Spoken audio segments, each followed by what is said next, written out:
আসসালামু আলাইকুম। নবম দশম শ্রেণীর অধ্যায় ৮ সম্পাদ্য নাম্বার ১১ কোনো নির্দিষ্ট ত্রিভুজের বহির্বৃত্ত অঙ্কন করতে হবে।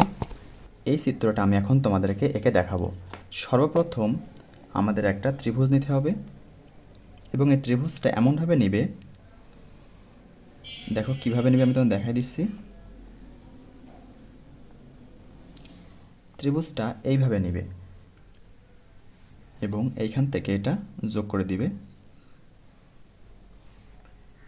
এটা হচ্ছে এ, এটা হচ্ছে বি, এটা হচ্ছে সি, এটা নেবে এফ, এটা ডি। এখানে দুইটা কোণ এফ সি বি আর সি বি ডি, এই যে দুইটা কোণ, এই দুইটা কোণকে আমি সমদ্বিখণ্ডিত করব। তাহলে সম্পাদ্য নাম্বার 10-এ কীভাবে সমদ্বিখণ্ডিত করতে হয় আমি দেখিয়েছি। প্রথমে একটা বৃত্তচাপ অঙ্কন করবে এখানে, তারপর এই বৃত্তচাপের অর্ধেকের বেশি ব্যাসার্ধ নিতে হবে।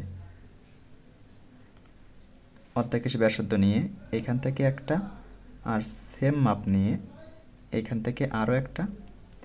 এখন এটা আমাদের যোগ করে দিতে হবে, বি থেকে এটা যোগ করে দিব।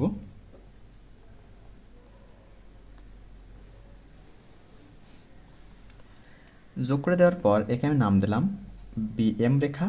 এখন আমি সিকোণকে সমদ্বিখণ্ডিত করব। সিকোণকে সমদ্বিখণ্ডিত করতে গেলেও একই নিয়ম। প্রথমে আমি একটা বৃত্তচাপ অঙ্কন করলাম, বৃত্তচাপ অঙ্কন করে এর অর্ধেকের বেশি ব্যাসার্ধ নেব। এইখান থেকে একটা চাপ, এইখান থেকে একটা চাপ। তাহলে আমার এইখানে মিলিত হয়েছে এই, আমি যোগ করে দিব।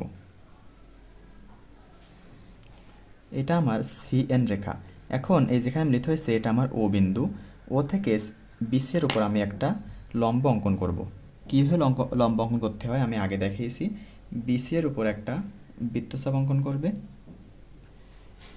তাহলে এইখানে ছেদ করছে আর এইখানে ছেদ করছে।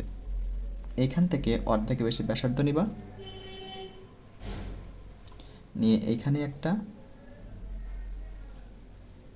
এটা আর একটু বড় করে নাও। তাহলে এই যে ছেদ করছে এটা তুমি এখন যোগ করে দাও। যোগ করে দেওয়ার পরে এই পর্যন্ত যেটা হয়েছে এই হচ্ছে আমার লম্ব। এটার নাম দাও তুমি পি। তাহলে ও থেকে ওপি এর সমান ব্যাসার্ধ নিয়ে একটা বৃত্ত অঙ্কন করো। একটা বৃত্ত অঙ্কন করলাম। এই যে বৃত্তটা অঙ্কন করলাম এটাই আমার এই ত্রিভুজের বহির্বৃত্ত। আশা করি তোমরা বুঝেছো। সম্পাদ্য 11-এরও ব্যাখ্যা তোমরা কমেন্ট বক্স অথবা ডিসক্রিপশন বক্সে পেয়ে যাবে।